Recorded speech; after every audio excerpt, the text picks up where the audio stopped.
All right. Hello, class. This is Steve here. Here we are in the middle of module number 3, and I just wanted to take a few minutes to share with you some thoughts about these assignments that you'll be working on, or you've already begun to work on for this module here.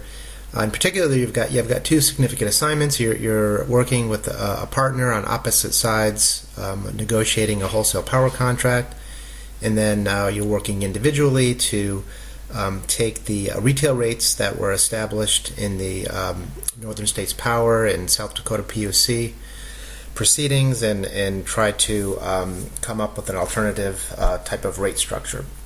So let's go ahead and just get started here with some brief comments.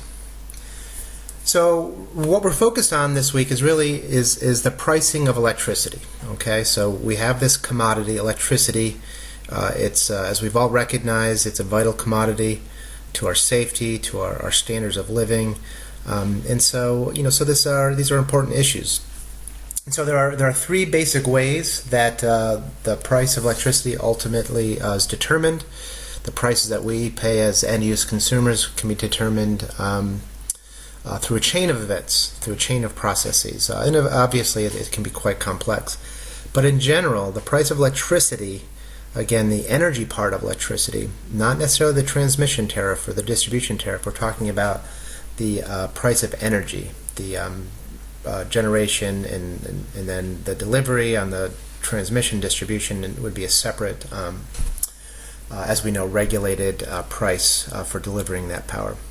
So these three ways are the wholesale power markets. So there are, across the country, there are a number of regions where there's ISOs or RTOs, run wholesale power markets, and through a market process, buyers and sellers come together to determine what the price of energy will be. The second approach is bilateral contracts. This is an agreement between a willing buyer and a willing seller, and they negotiate a price that they will agree to pay and receive for energy that's produced.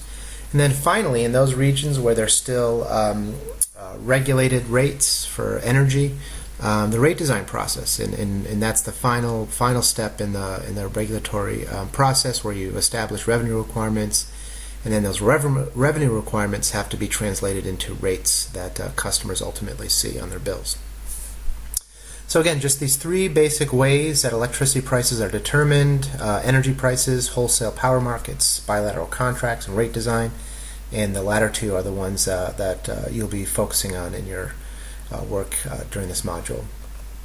So this is, I thought, a pretty helpful graphic that I took from a report that was produced by Synapse, which is a energy consulting firm out of Cambridge. And they did a report for the Public Power Association back in 2008, looking at kind of the state-of-the-art of bilateral contracts.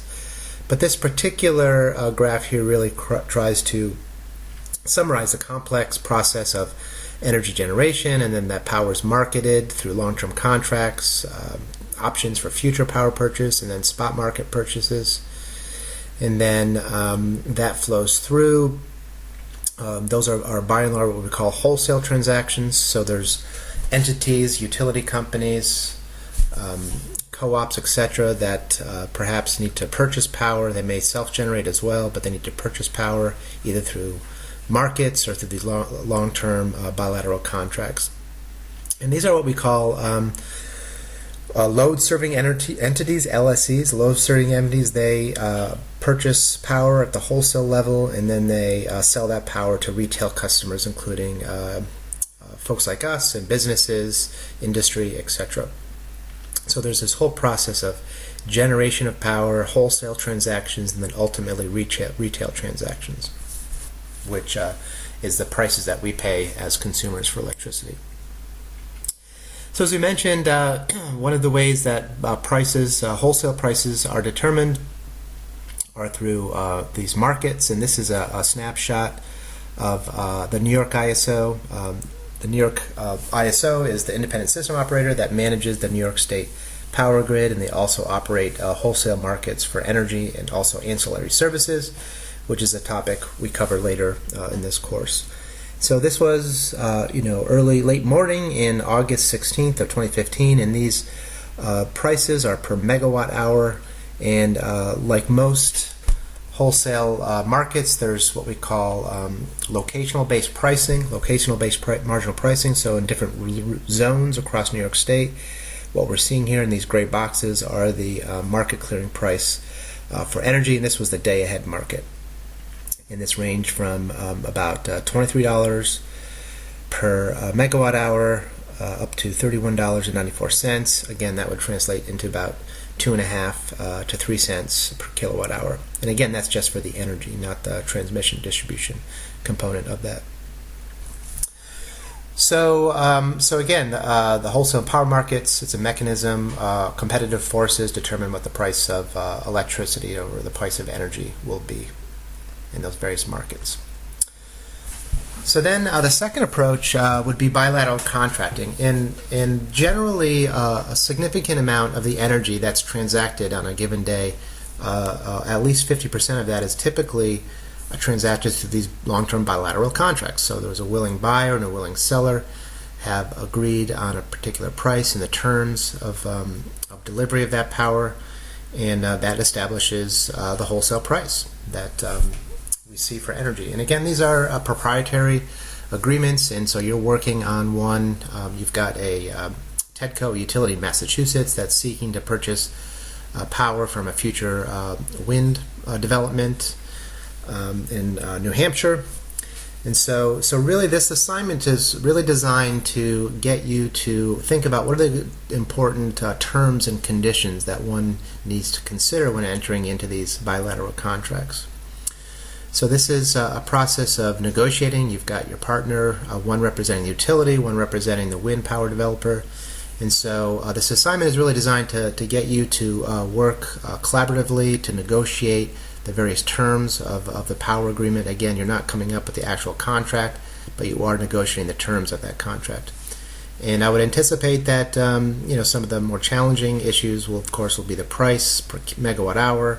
What's the value of the RECs, the renewable energy certificates that are generated from the wind project? But then we also need to recognize there are a host of other conditions that are part of these contracts which have real costs to both the buyers and the sellers. And a lot of these terms really relate to risk, the risk of whether the wind farm is actually constructed, or they get their permits, are they able to construct the wind project on time. And then on the purchaser side, there's the risk. What's the credit worthiness of the organization?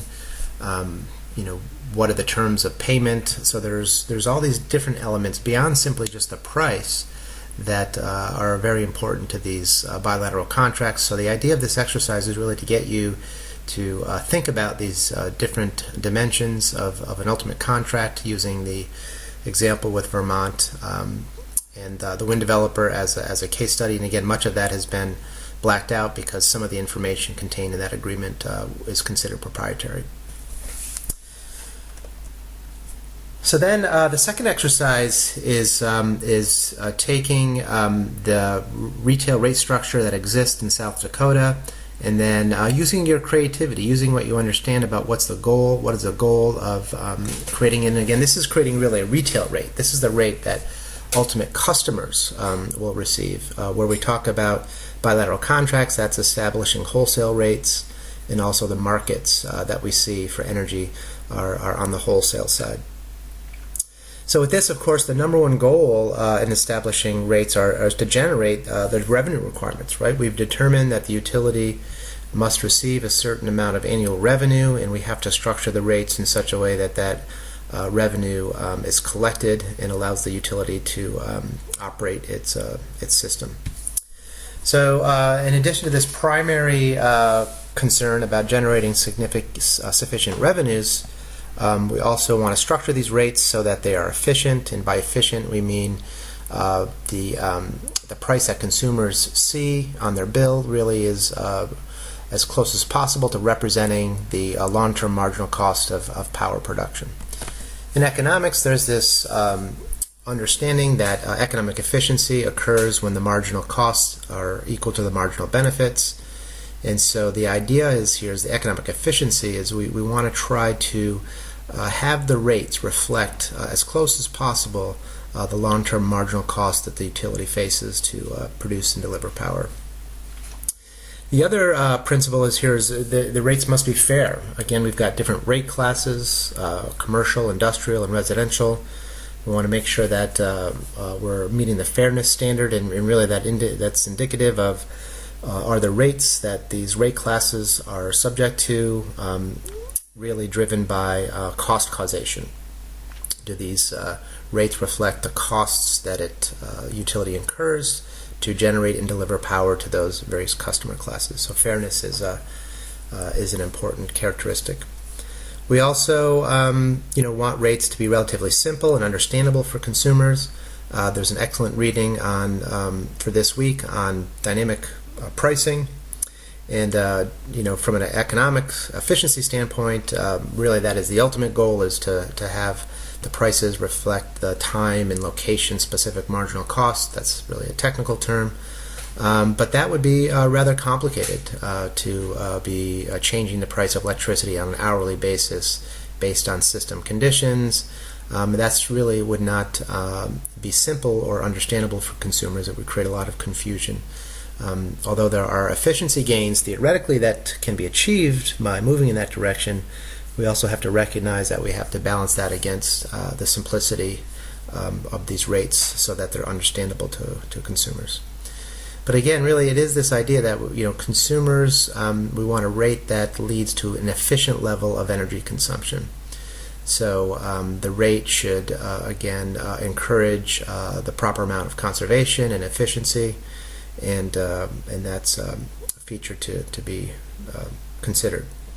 We also note in the reading for this week that there may be other social goals embedded within the rate-making process, and this could be a lot of states have special programs to help low-income consumers pay their energy bills. The environment, does the price of electricity reflect what economists call the external costs of energy, the pollution and health impacts of power production? And then there's also oftentimes incentives for commercial and industrial customers, what we call economic development, where they get preferential rates with recognizing that they're going to expand their business, increase employment. So beyond these issues of efficient, fair, simple, and understandable, there's also potentially these other social goals that are embedded within the process of determining these regulated rates. So for this assignment, I would really, just kind of have fun with this, think creatively about how to restructure the rates in such a way that it addresses some of these concerns. And the most important thing is also to justify, clearly explain what it is and why it is, what it is you're proposing, and what's the rationale for the proposal. And that'll certainly be something I'll be looking for as I evaluate your work. So with that, I think we'll conclude. Again, there are three ways that rates can be determined: the wholesale markets, bilateral contracts, and then in regulated markets. This is the rate-making process, the final step once you've determined your revenue requirements, and you get an opportunity this week to play around with two of these approaches. So good luck, and feel free to reach out, give me a call, or send me an email if you have any questions. Great, thank you very much.